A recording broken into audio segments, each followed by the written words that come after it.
Welcome to the Nerd Party. Let the filibustering begin. Welcome to Nerd Party.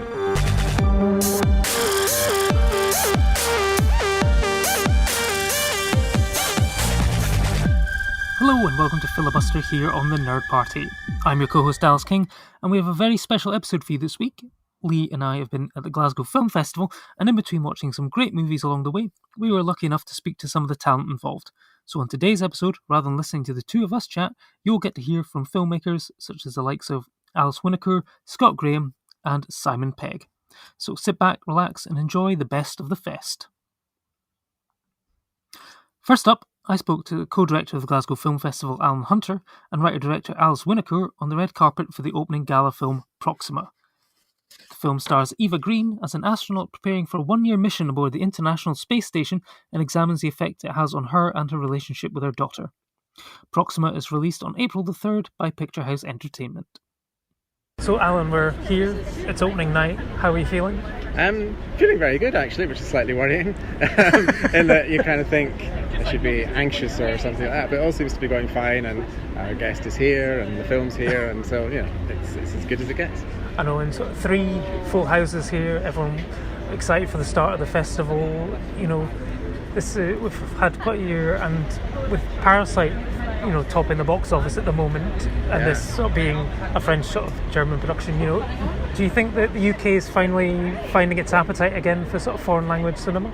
It would be nice to think, because obviously Parasite director saying, you know, you literally have a 1-inch hurdle to get across to open up this entire world of cinema.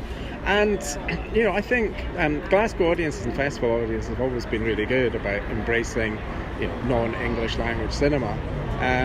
So maybe they're ahead of the curve or something like that. Because we've opened with, you know, non-English language films before, and there's things that are selling out that are, you know, not the most obvious, you know, mainstream blockbustery movies. So I think because the whole mix is there, that people just take a chance on all the delights that we offer them.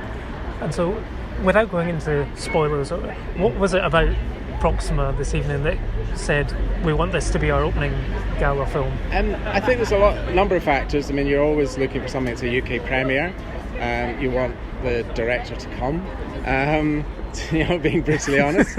And I think it just does something different in terms of, you know, we've seen a lot of space stories, and you kind of think of recent things of Ad Astra and The Martian and all that, and this just takes a very different look at both the notion of space travel, and it's quite kind of immersive in terms of what people have to go through in terms of physical and mental training to leave Earth, to separate Earth and go into that great unknown voyage. So it does that very well, and also it has all the detail of that allied to a kind of mother-daughter story that's very emotional and has a kind of chord that should ring for virtually any parent or anyone who's ever had a parent. Right? Because the space travel aspect, you know, we've had hundreds of films looking at that, but it always seems to have been from the male perspective, you know. Absolutely. I tried to think of it, and apart from Ripley in Alien and of Sandra Bullock in Gravity, you don't see that many women going into space, and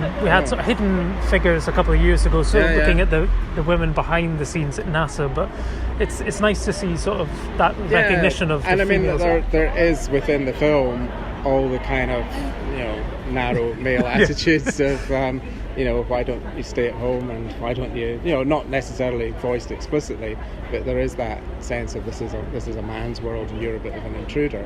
And the director, Alice Winocour, was saying that she also liked the idea of a female hero, in a sense, who's just being heroic in a normal setting, and who's a mother, and was trying to think of other films, and the only one that she came up with really was Erin Brockovich, you know, as having a major female character who's a mother, who's kind of going against all these forces and stuff like that. So again, there's a certain welcome novelty to that too.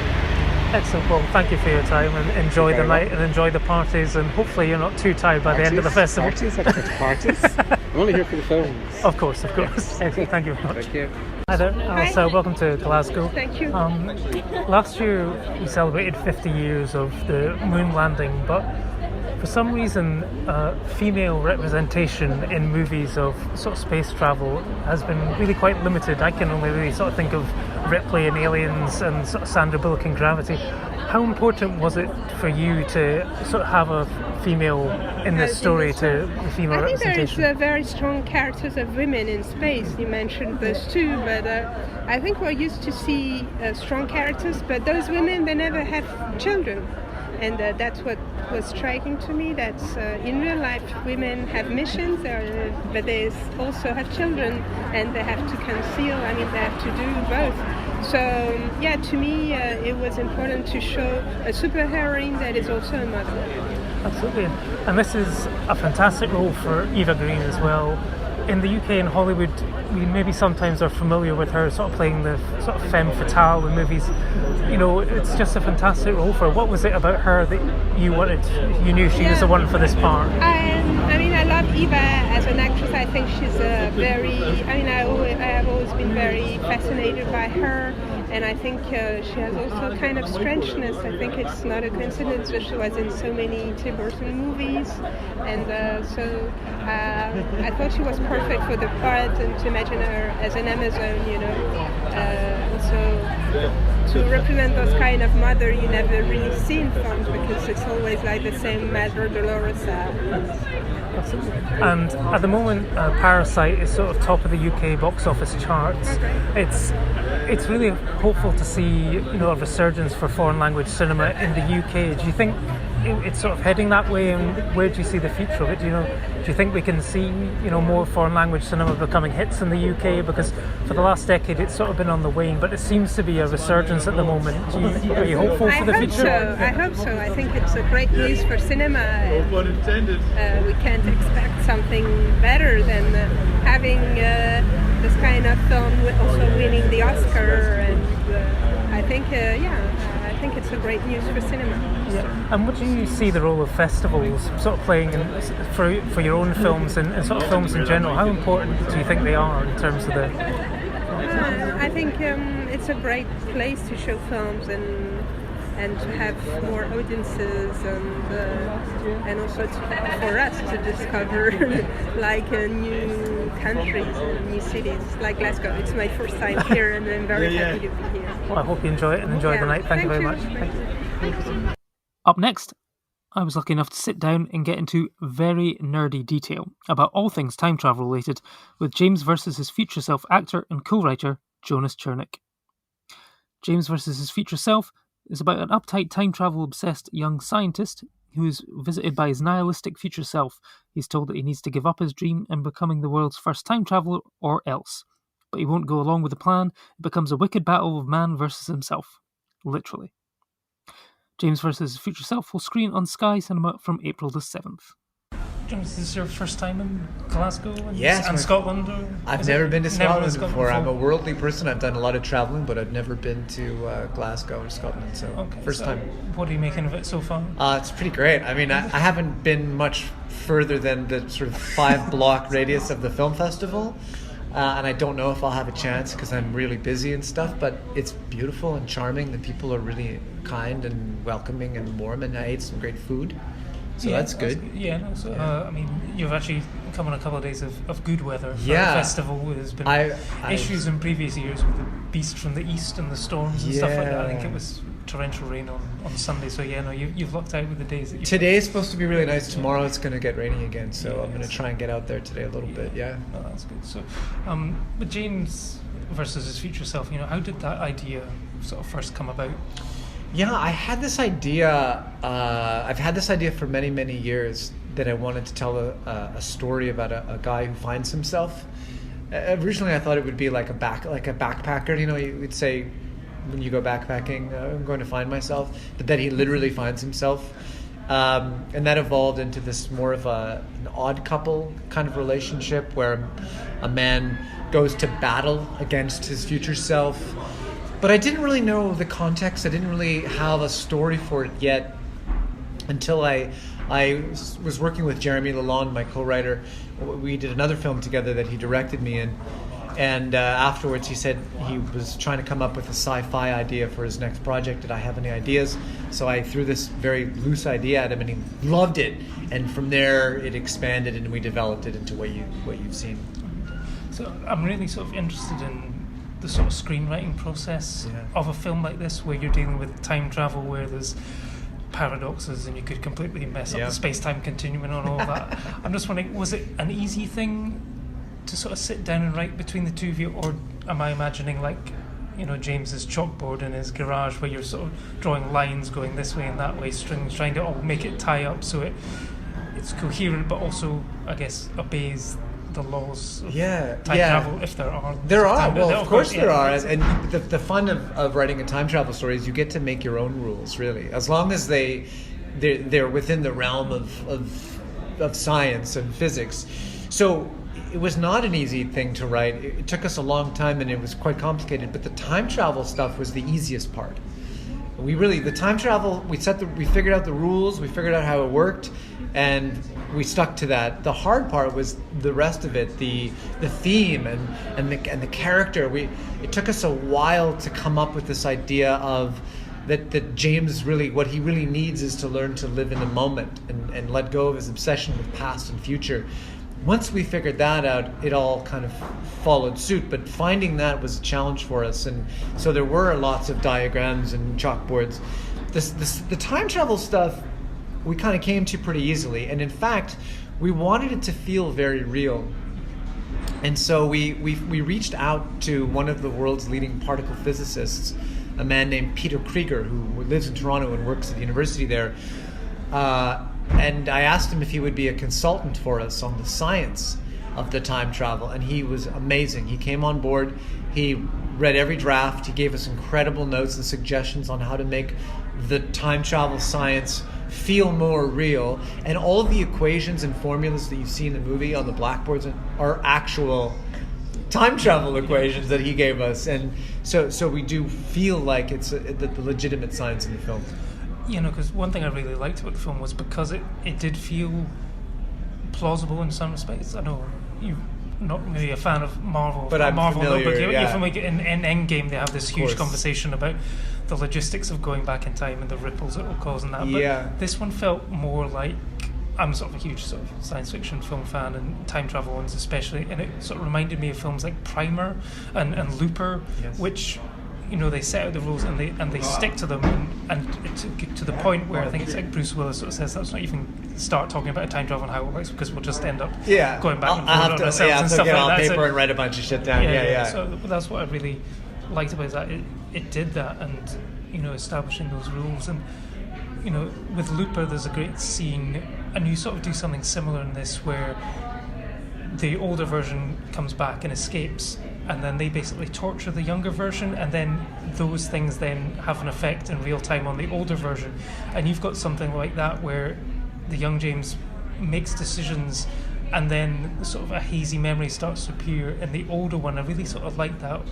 Was that, how did you sort of come up with that idea to use that to be able to? Because you've got in Back to the Future, I guess you've got the photo that shows the effects, cause and effect of what he's doing in the past, but you have a more sort of literal and sort of almost plausible reason of, you know, how it's going to affect. You don't have to be jumping back and forth in time. So you've actually hit upon the three main influences of the film: Primer, Looper, and Back to the Future. So I like that we're going to have a nerdy time travel conversation. But so for me, I always wanted to write a time travel film until I saw Primer at the Toronto Film Festival in 2004. I walked out of that theater and said, I will never try to write a time travel movie because I could never come up with something as smart as that. And then it took many years for me to come back around and go, well, no, my time travel movie shouldn't try to be as smart as Primer. That's Primer's thing. That's why Primer is such a masterpiece. Mine will be a comedy, a character comedy. So that was very informative. Back to the Future, of course, is the closest comparison. And we knew when we were creating our time travel rules, we needed our version of the photograph. The photograph's been used. We couldn't put that in the movie. It's too outright stealing.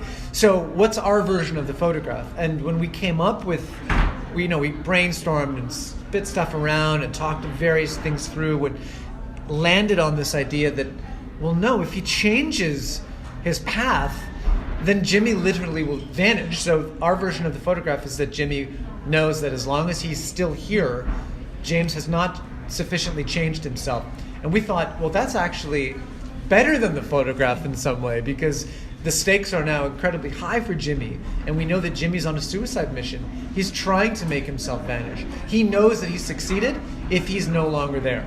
So we really loved that idea, and it also gave us this great thing that we were building to, no spoilers here, but an ending where you'd get to see, is he going to disappear or not?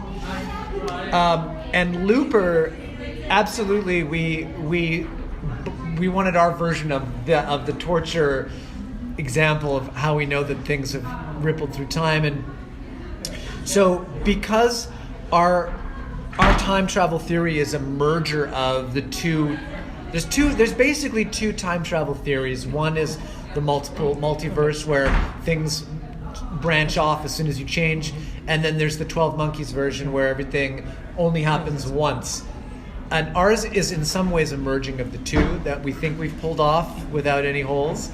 And within that, there is only one James/Jimmy. So if James changes history or does something different, it would upload into Jimmy, and Jimmy would be aware of it. And we also thought this was a great storytelling tool where James would have to use some ingenuity if he wanted to do something without Jimmy knowing about it, because he knows that Jimmy will suddenly have a new memory of it. The getting drunk Yeah. Makes it so we got to build in this great thing about drinking. So I love that you're asking these questions, because we obviously spent literally years figuring that all out and making sense of it all. One of the great things is this film, it's not so much of a time heist or a quest style of story. Right. It's more of what I saw, there was more parallels maybe with something like Groundhog Day or It's a Wonderful Life in the sort of the rebirth sort of story. I think Christopher Booker sort of talks, there's only 7 plots. If you boil every film down to 7 plots. I agree. This one feels like more of a rebirth one, in that it's a man sort of going back to change his life, to show, old Scrooge, whatever, what his life will become if he doesn't change his ways and stuff like that. But in the time travel movies, you often see it from the point of the person who's going back to complete the mission. I'm just wondering, when you was there any sort of point where you decided which James do we follow? Because some other movies might have taken it with sort of older Jimmy going back and seeing his younger self, but you've taken it with the younger Jimmy being confronted by his older self. Yeah. Another great question. So Groundhog Day was another big touchstone for us. And the answer is, we knew right from the beginning, right from the get-go, we knew this was James's story and that Jimmy was going to arrive. What we were very excited about, and was a very novel approach, was, like you say, this is a time travel story told entirely in the present. You don't see any time travel in this movie. There were versions of our script where you did. There were many versions where you see Jimmy bouncing around in time. We had a version where it opens with a 10-minute montage where you actually see James become Jimmy. We peeled all of that away and stuck with just story and character, and realized that our hook was, we're a time travel movie that takes place now, and it's really about, and thematically is about being present. And so we rode that hook into the sunset. That became our linchpin in the whole thing, and we knew that early on that was going to be what we were defined by.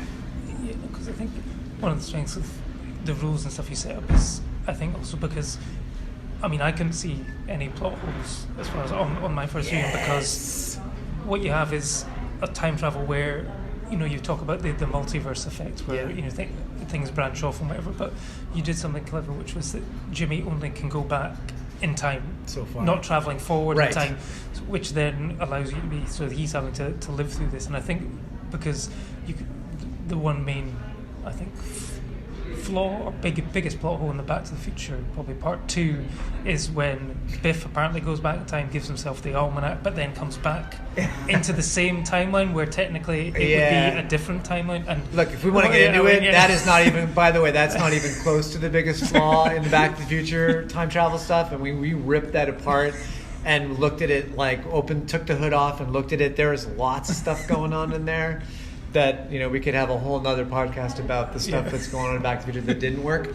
But you don't think about that when you watch Back to the Future. You do not walk out of that movie talking about the flaws in the time travel. Why? Because it's this character and it's the story that gets you. I mean, that's why that movie was our model. That's what we were going for. You want to fall in love with the characters, and the time travel stuff is just atmosphere, basically. Yeah. Well, speaking of falling in love, you've got. I thought Cleopatra was nice fantastic segue, in the film. Thank you very much. She was great because I think she's got. I don't know if it's the most difficult role, but she is here and she's got a connection with James, but then also she finds herself, certainly in the first scene where older Jimmy turns up, finding herself attracted to him, but she's probably not sure why until it sort of all comes together in the end. Yes. How did you... I credit her. She is a brilliant actor. She's also a science fiction nerd, so that helped. And she brought so much to the table, but I agree with you. It is the hardest role in the film. And I think the way we wrote it was that she literally is kind of falling in love with Jimmy. But what Cleo brought to the table when she showed up, respectfully, she looked at what Daniel Stern was delivering as a performance, and she said, no, it's not love. It's not a romantic love. It's not an attraction. This is not a attractive man in that sense. But there's something about the wisdom and the knowledge and the confidence that he exudes, and also this element of uncertainty. What is it about him that she's drawn to? And she really played that real and really grounded it. And I thought that was something she really enhanced the project with. She also, Cleopatra has this sort of childlike innocence to her, but she showed up with her head shaved and she had this kind of punky vibe that went with the childlike innocence, and it all kind of swirled together into this really exciting package that I thought was really dynamic. She's a real star. I mean, watch her. She's going to become a big star, I think. And as you were saying, the older Jimmy, Daniel Stern. When did you realise that one day you wanted to grow up to become Daniel Stern? Do you mean when did we think? When did you decide think that of this Danny was the guy? Stern for this? Right, very early on. We spent a lot of time making lists of who this could potentially be, what actor would be right for this, and he was at the top of the list. He's a guy that we grew up watching. It's a nostalgic movie. It's about nostalgia. It's about looking at the past. It's about time. And we wanted to cast somebody that the audience already had a relationship with in some way. And Daniel Stern is somebody that we all grew up watching in the 80s and 90s, who we haven't seen a lot of. He's very selective about what he does, and he's not been around that much, and he's a very private guy, and he lives on his ranch and doesn't go out a lot, and he loves his life, and he's an artist, and he's amazing. But right away we got excited about this.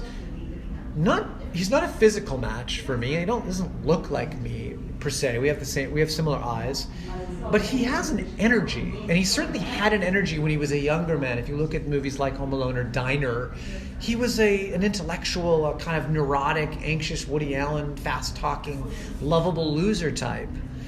And that's what James is. That's what I am as an actor. I bring that. So we loved the idea of casting an actor who was more like James in his youth, but has become literally what you see in the movie, this sort of hulking, kind of gruff, a little bit aggressive. I mean, Danny's a sweet man, but, he's an intimidating figure in a lot of ways, and it just felt right. And the rest of the dissimilarities between us, we found clever ways to write that into the script about how time travel changes you physically. Yeah, the sort of growing tolerance. Yeah. Because, I think there's a strength of both your performances in that you manage to, like you say, there's not maybe an exact physical match, but you do get a sense of they are the same person, and you at least you haven't gone to the lengths of, say, Joseph Gordon-Levitt putting on the sort of slightly fake prosthetic nose to make himself seem more like Bruce Willis. You rely on basically your talents as an actor to be able to, draw upon what each of you are doing and stuff like that. I mean, did you have a lot of rehearsal time between the two of you to sort of sit down to not work much. on that? Or? Not much. I mean, I live in Canada and he's in California, so we had a lot of Skype calls where we could talk to each other and see each other and stuff. And I spent a lot of time early in prep when we were actually in Northern Ontario in Canada getting ready to shoot, and the director, my co-writer and director Jeremy Lalonde and I, we were living in the same house and we were roommates, and every night we would do a Daniel Stern Film Festival movie. We'd watch a Danny Stern movie, and I would sit there with my notebook and I would take notes and observations about, oh, here's the way he moves this part of his body, and oh, he does this with his shoulders when he, when he's angry, or he talks like this is the way he says this short vowel. And I thought I was going to maybe do somewhat of a Daniel Stern impression or let it influence my performance more. And Jeremy, my director, who I trust impeccably, he sat back and watched me doing all of this work, and he was kind of laughing at me. And in the end, he took my notebook and kind of threw it in the fire and said, look, it's great that you did all that, but we're not doing that, and here's why. And he was right. This is a movie about a man who's become another man, essentially. He's become something else, and the movie is about him trying to redirect that. So he didn't want an impression. He didn't want us to sound the same or move the same. He wanted a difference. He wanted to show that James has become somebody else. And so he actually flipped it on its heels and did the opposite, where there are moments in the film where Daniel Stern playing Jimmy actually becomes young James. Like the moment that he sees the Courtney for the first time, he becomes a blubbering, kind of awkward nerd. And you see, oh, he's actually James in that moment. And so we really just leaned on that instead of having it more of a Joseph Gordon-Levitt thing. Yeah. And you talk about Jeremy there. I mean, you've worked together several times. What is it about him as a writer and a director that drew the two of you together initially and wanting to continue that working relationship? Because you worked together a few times now. Yeah, I love working with Jeremy, and I will continue to work with him. He's what we call an actor's director, so he really understands actors. He's not intimidated by actors, and he speaks the language. He also gives actors a great deal of freedom, while simultaneously having a very specific idea of what he wants to do, a vision of what he's doing. That's the perfect combo. As an actor, you want to work with directors who know what they want, but who are open to collaboration and exploration. He's that guy. Also, the more I work with him, the more he knows me, and so there's more trust there, and I know that he's never going to let us move on to the next scene until he's got what he needs, and he knows how to push me in the right direction. He knows if I'm being lazy, he can call me out on it in a way that is respectful and honest and helpful. So there's there's a shorthand between us now that we've done, we've worked on 3 movies together, and we kind of understand each other in a way. And I also, anytime you can work with friends, I recommend it. Life's too short to work with assholes, so I just want to work with people that I love. That would be a great future. Yeah. I mean, I guess what's next for you then after this movie comes out? Are you going to work? Do you have a project you're working on together now, or are you going to go and do something else and then come back together again? Both. We actually are developing another project that we're hoping to shoot, maybe late this year. That it's kind of outside the box. It's completely different than the way we've made films. He's made 5 films, and I've made 5 films. And this is going to be something totally different, which we're really excited about. But in the meantime, he's got some stuff coming up that is his own stuff, and I've got some of my own stuff. So, we're working together, but we're also working alone and with other people. Okay, and probably sort of cliche question, but which is one of the ones you probably get asked by everyone, but it kind of fits in kind of perfectly with this sort of... If I could go back in time and change something about myself... You knew that I was going to ask it because you've already... You could see into the future and know exactly what it was going to say. You're the first person to ask that. That's a good acting, Dolby. So thanks, I believe you. Thanks. Sorry, I knew where you're going with that. Yeah, it's a tough one for me because, if Jeremy were here, he gives a really profound answer about, the path he's taken and how all the mistakes were a part of it, and I just have a really shallow answer about a girl that I wanted to make out with in 10th grade, but who I didn't have the confidence to do it, and she turned out to be this supermodel. Literally, she was like a supermodel. And I look back at that night now, and I think, oh, she was actually given all the signs that she wanted me to make a move and make out with her, and I failed because I was an awkward kid with no knowledge of anything. And if I could go back, that's the thing I would change. That's a good sign that I have a pretty good life. If the one thing that I'd go back and change is I would have made out with that girl. So that's it.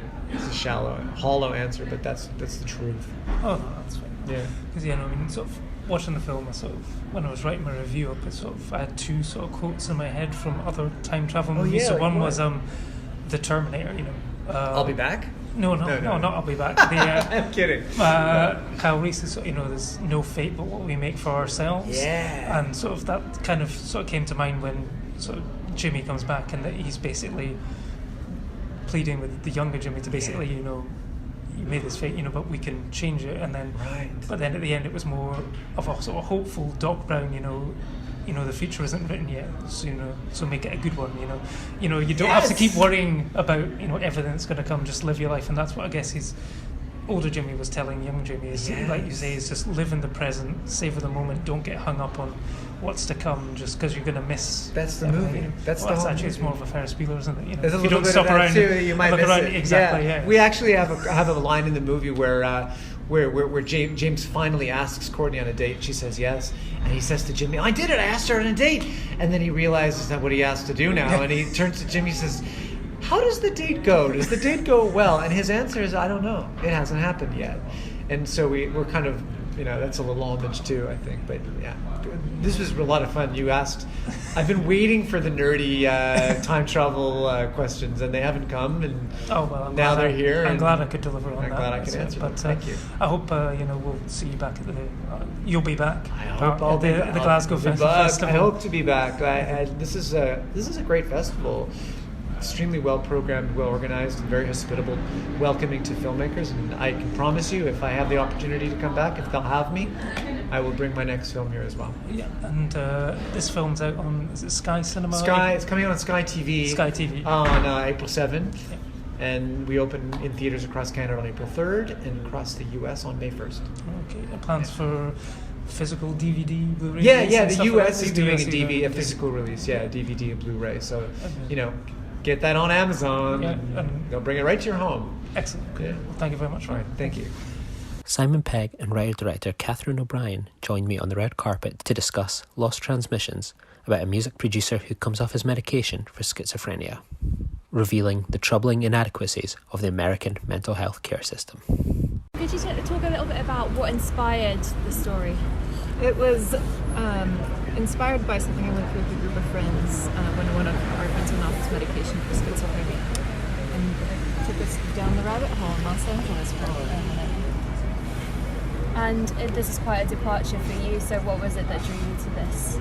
I was really surprised to get sent the script for a start. Most of the scripts I get sent tend to be in a similar frame, in a similar vein, This was something that felt challenging, and it was an amazing story. I was really interested in the fact that it was directed by a woman, in that I hadn't done a movie directed by a woman before, which was not my choice. It's just the way things unfortunately are.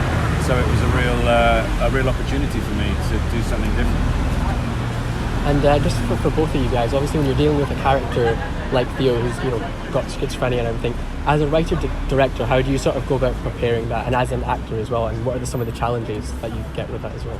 Well, I spoke with my friend who is schizophrenic, and he's able to reflect on what he went through, and he offered a lot of insight into what he's usually very internal, but I wrote the character to sort of externalize his thoughts more. I learned a lot about exactly what this what it feels like to be hearing an abundance of stimulation and sounds and connecting them to meanings of color and things like that. So understanding what they were experiencing, I think, definitely helped fuel his behavior in the script, and the ways that he'd be reacting to people. Yeah, I tried to read as much as I could about schizophrenia.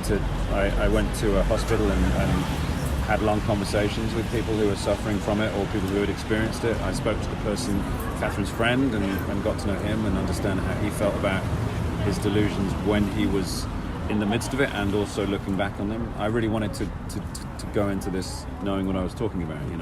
It's very easy to play crazy. This happens a lot.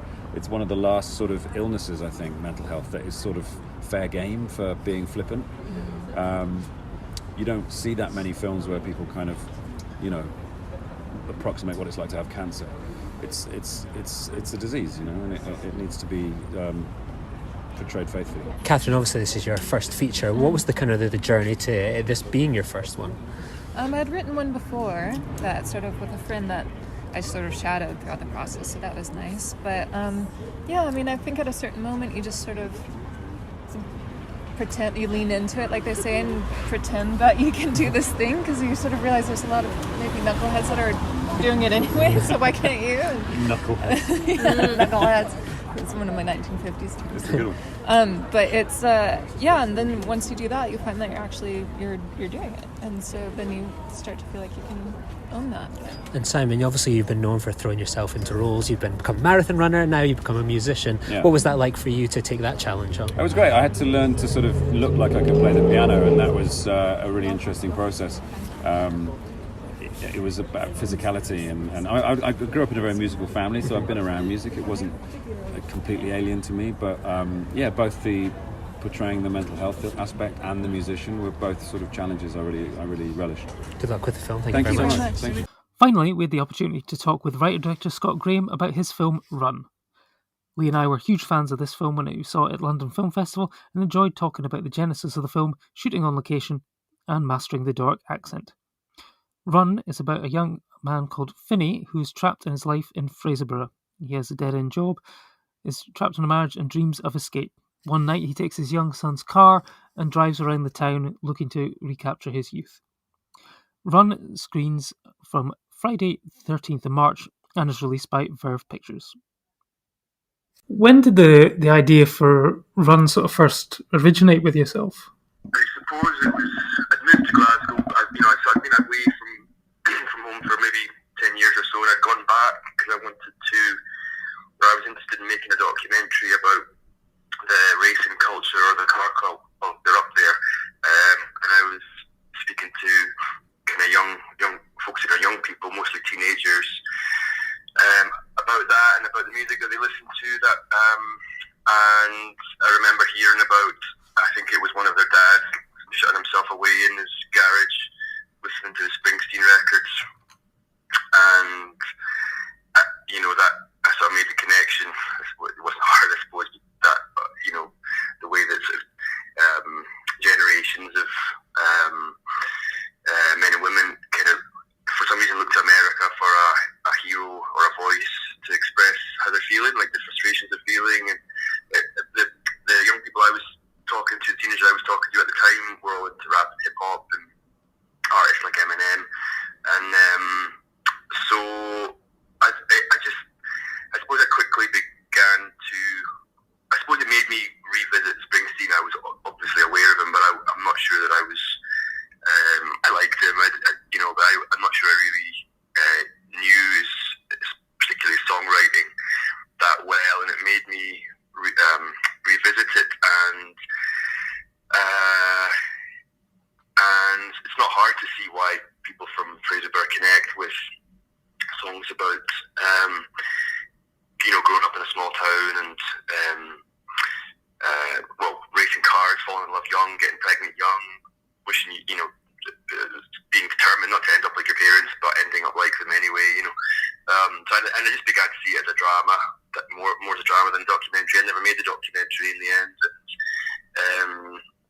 but I did make it as a short. It was my first short film about 15 years ago now, and at that stage it was all local people. The cast local people. The sort of the idea of finding actors that could take on that dialect at the time just sort of seemed impossible, and it wasn't really something I kind of wanted to do at that point. So, but it was my first short, and it just kind of scratched at what I was trying to do, I suppose, with the story. And went back. We made it 2 years ago, so 13 years later to do the feature.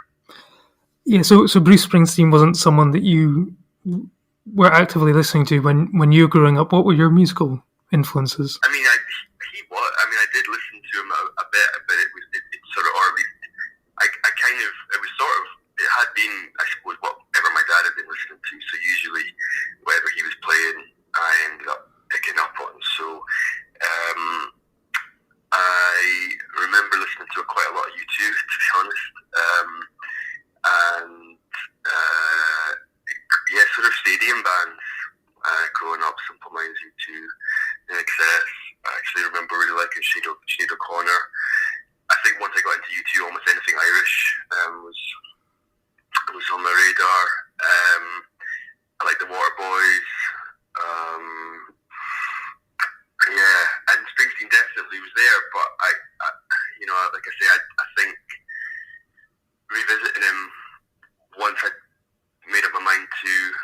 once I had become a writer, I mean, I've been writing for a few years, even though I hadn't made a film. I've been writing short stories and kind of appreciating him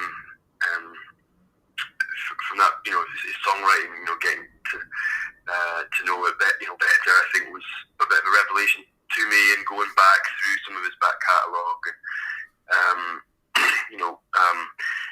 It's a well-known song, but something like The River is about as good as songwriting gets, I think. And so that definitely was a kind of, almost like a,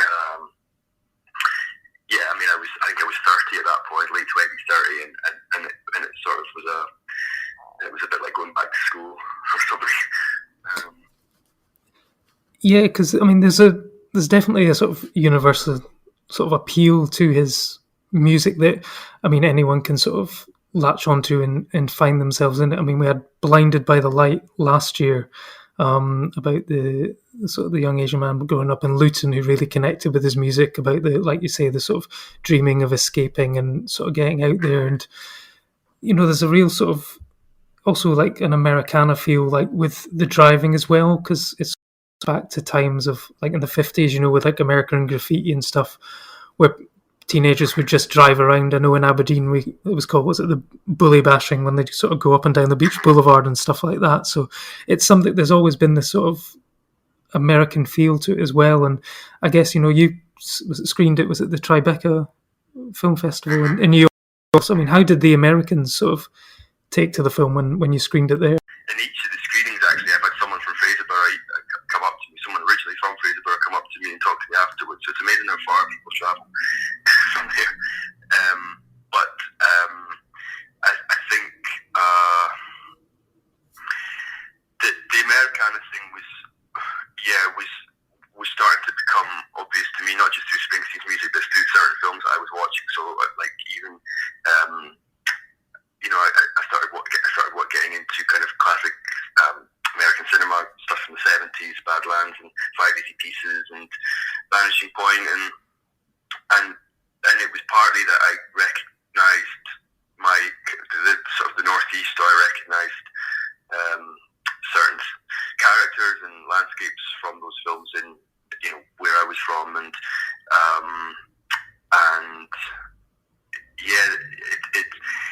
the driving thing, I don't know if it's a conscious thing when you're doing it, like if you kind of want to feel like you're in a film, but the nighttime stuff,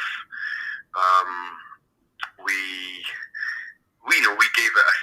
heightened some of the lighting and pushed some of the neons and stuff like that, but there is actually quite a dramatic shift between what the town looks like in the daytime to what it looks like at night. It's quite squat and grey in the daytime, and dark and with these kind of pops of colour and neon at night, and so it's kind of authentic anyway. Small towns do almost take on a kind of have like a kind of Americana feel, a kind of American graffiti feel to them at night, and when you're in that bubble of the car driving around listening to music, I wonder if there's this kind of consciousness in the people doing it, that they sort of part of the escapism is sort of feeling like you're in a film, probably an American film, and it's not something I actually ever talked to anyone about, but I could kind of understand the appeal of feeling like you're going somewhere, but actually, you're just going to go in circles. Yeah, because I mean, it's sort of one of the themes sort of I picked up on your other films, sort of Shell and Iona as well. In Shell, there's this girl who sort of feels very trapped and isolated and wants to escape. But then in Iona, it's almost this sense of that you can leave, but you can never really sort of escape your past and where you come from, and you have to sort of confront that. So yeah, I totally get the sort of going around in circles, and it's that sort of frustration which Finney is feeling, and it's a fantastic performance by Mark Stanley. It sort of reminded me of because he has to do so much of it at times, just like with his face and his eyes, in like the rearview mirror and stuff like that. It reminded me of Tom Hardy in Dunkirk, where he has to do so much. He's got the mask on and everything, but he does so much with his eyes, and it kind of reminded me of that. How did you sort of approach him and sort of know that he was the right guy for this role? A friend of mine saw him in Clive Barnard's Dark River at LFF, and we were casting at the time. We're just about to start casting, and I wasn't able to go to LFF, so there was no way to see the film. But just on her recommendation, what she said was that it's when you're watching him, it's like he's not quite in control of his anger and of his emotions, and it doesn't really seem like acting. And that was definitely a side of Finney. And then when he came in, he's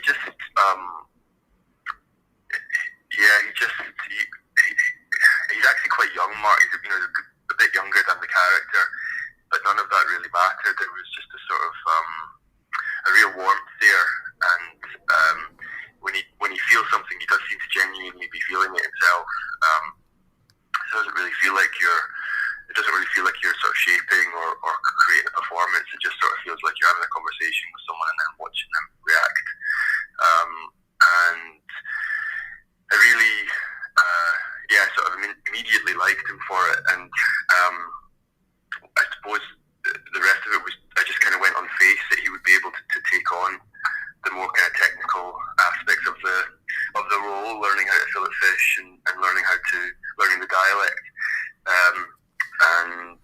And he did. He just went up there. He went up there 2 weeks early, learned the driving route, worked in a fish factory every morning for 2 weeks,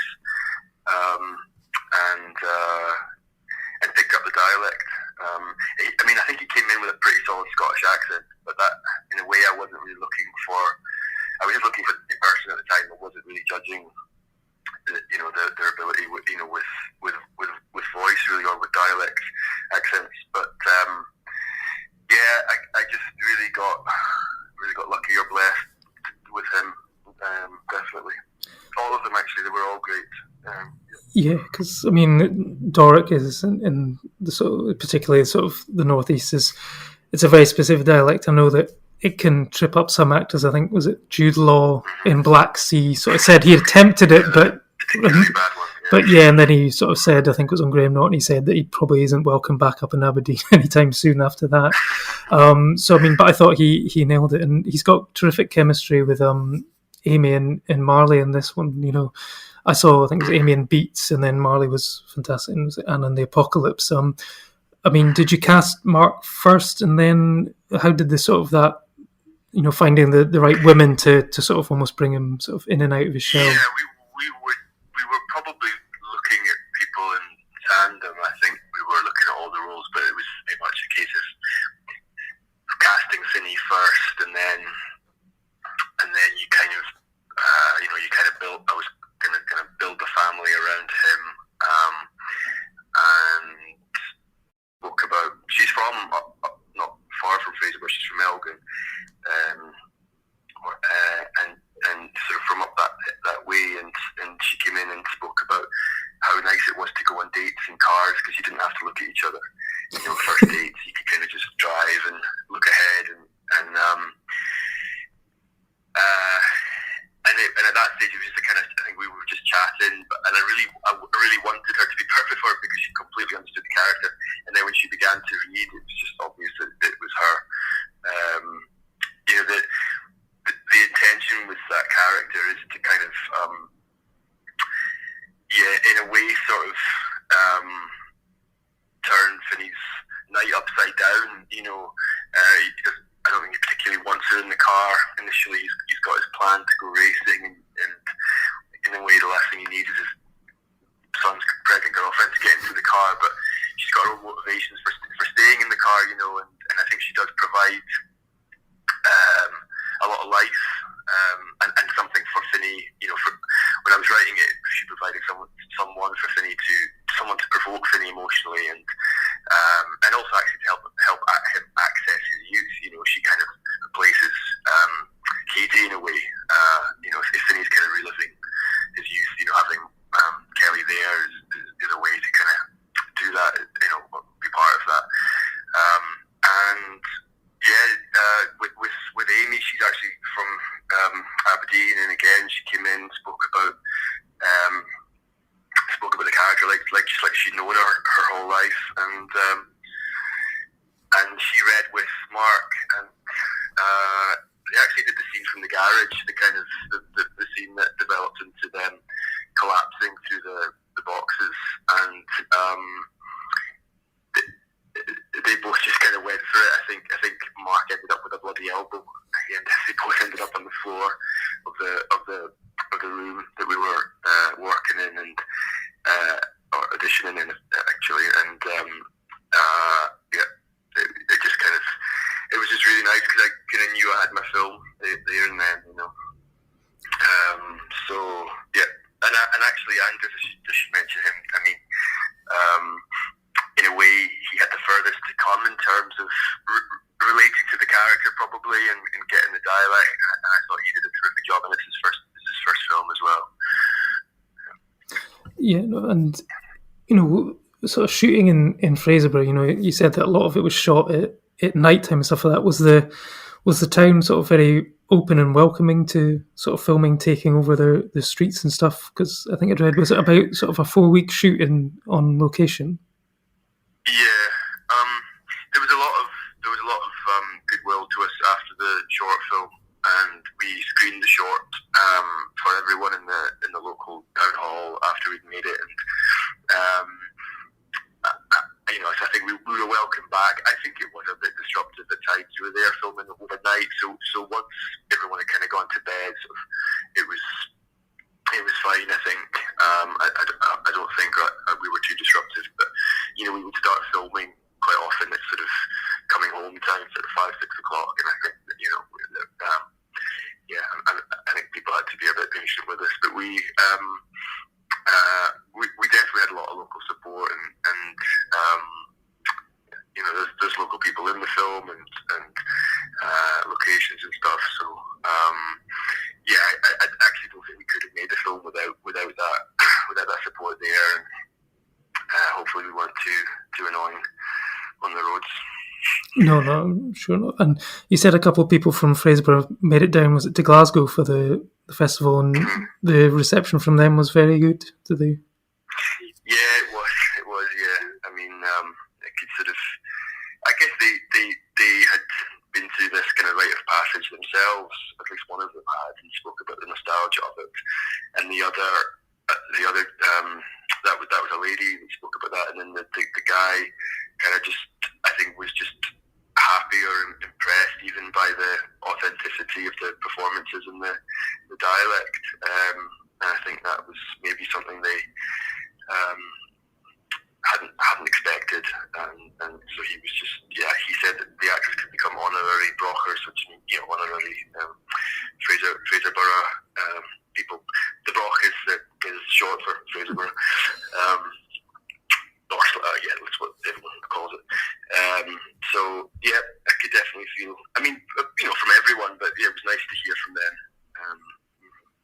Yeah, it seems like there's a sort of a spotlight being sort of shined on the broch at the moment, because there was a really good sort of BBC documentary, I think it was called Fish Tune, which sort of followed some of the fishermen and trawlers and stuff like that were sort of working out of Fraserburgh. So it's great to see the sort of northeast of Scotland sort of being sort of having this sort of spotlight at the moment. And, you know, for people who think of, you know, a lot of people when it comes to like movies and stuff like that and TV shows, Scotland sort of ends like at the central belt. It's like Glasgow and Edinburgh and then nothing beyond that. So it's great that, you know, there is sort of filmmaking and sort of stuff happening around this area. I mean, is there anything that you've sort of picked up on that, you know, needs to happen in terms of sort of support and stuff for that for filmmakers in the northeast? Well, I hope there are more contemporary stories set there, because I honestly think you have to look to something like The First Hour of the Deer Hunter to sort of find something comparable in cinema to the northeast. I mean, these harbour towns and the communities and the characters that you find there are sort of incredibly cinematic, if you know, or at least are the sorts of characters that you, and locations and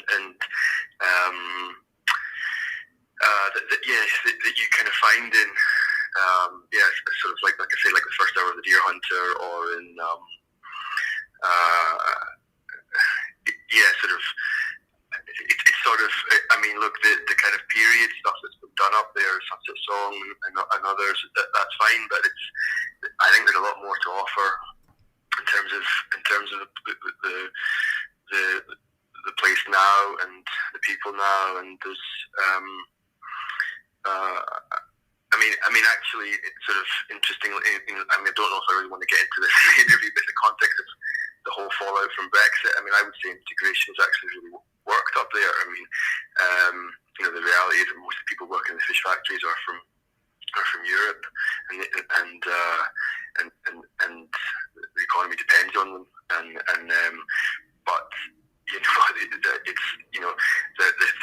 sort of staying, they're having kids. The kids are speaking Doric, and there's something kind of beautiful about it. At least from my eyes, going back and visiting, and I think it's worked. I'm not aware of. I don't think there's tension, So I think there's multiple different stories that could be told about Fraserburgh and Peterhead and Aberdeen. They've all got their own. They've all got something that I think would resonate and across the UK and wider. When we were making the film, I remember sort of Mark talking about the universal is in the specific. I don't know where he'd heard this phrase, but I really liked it. And sometimes I think the more specific your setting is, in some ways, the more accessible or universal it can be.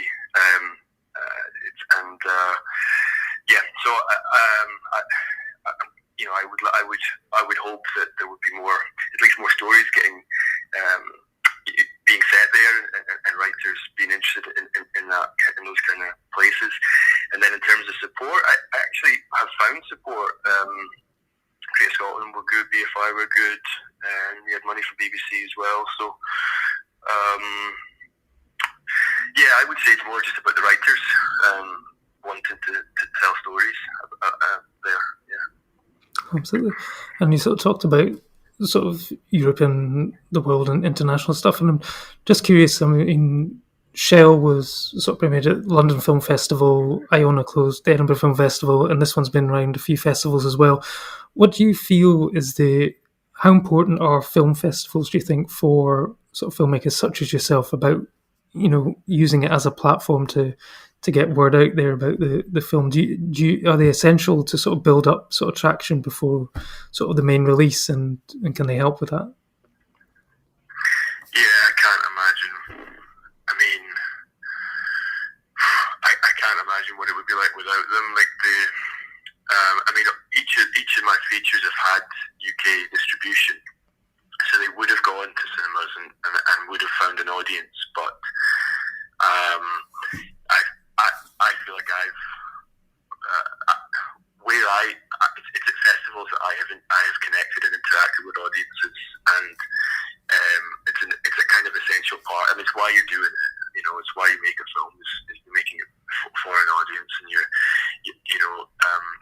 whenever I finish a film, I'm so close to it that I kind of have to step back from it and then hand it over to an audience to sort of feel like it's finished, and to feel like I've succeeded in what I was trying to do, and that's just for the UK. I mean, in terms of international audiences, it's you're basically, for at least for a lot of smaller films, independent films, it basically replaces distribution.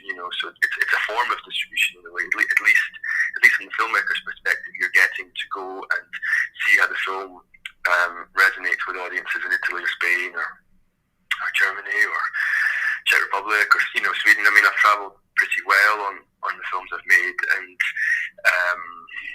it does. I don't mean to romanticize it too much, but it does kind of make the world does somehow seem to shrink when you actually meet people from all over it, sort of through the stories that you've been telling, and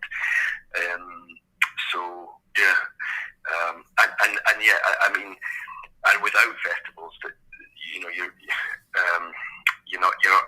kind of got no chance of actually wider distribution, I would say. Pretty important. Absolutely. And sort of finally, are there any plans to sort of head back to the Broch with the film, perhaps with a sort of pop-up drive-in show? Or because I know Peterhead, I think, is opening up a new cinema. They sort of renovated this old one and it's opening up pretty soon. Are there any plans to take the film back up there so they can see it without having to drive all the way down to Aberdeen? Yeah, it's screening on the 13th of March. It's got 14th of March in Indie Cinema. I don't know if you know the guys from Indie Cinema. They're all former projectionists, and they've got really good kit. And there's 2 screenings on the Saturday the 14th in Dalrymple Hall in Fraserburgh. So yeah, unfortunately I can't go. I stay in Prague now, and I'm teaching here. But Scott Murray, who plays Stevie, the youngest brother, is from the town, so he's gonna be our representative, and I think it'll be nice for him to watch it with all his mates. He'll be, I think he was 11 when we made the film, so I guess he's coming up for 13 or 14. Anyway, yeah, it'll be. It's a lot of people from the town that are either in it or were involved somehow will be able to see it then. I'm sure it'll be a great night. I worked at the Belmont Cinema in Aberdeen here when they screened a Sunset Song, and everyone and their cousin, and even someone tried to bring in their sheep, which were in the film and stuff like that. So they were treating it like their premiere. This was their moment to shine on the big screen. So I'm sure it's going to go down a treat, and Stevie will probably be a Hollywood megastar on the Broch for some time to come as well. Yeah, I hope so. It'll be nice. I wonder if there's a girl he likes. Get along to that. Absolutely. Saturday night in the back row of the movies. Yeah. Absolutely. Well, Scott, thanks for your time. It's been great chatting with you about the film, and all the best with the release. And I'll be pushing it hard on all our platforms here to make sure that people get to see it as well. Great. Okay. Cheers. Thanks a lot, man. Right. Cheers. Thanks. Bye. Bye. So I hope you enjoyed all those interviews from the Glasgow Film Festival. We'll be back next week with Kim to discuss our highlights of the festival, along with talking about the fantastic new adaptation of Invisible Man by director Leigh Whannell and what this means for a potential new reboot of the Dark Universe. We'll see you then. Bye-bye. Join the revolution. Join the Nerd Party.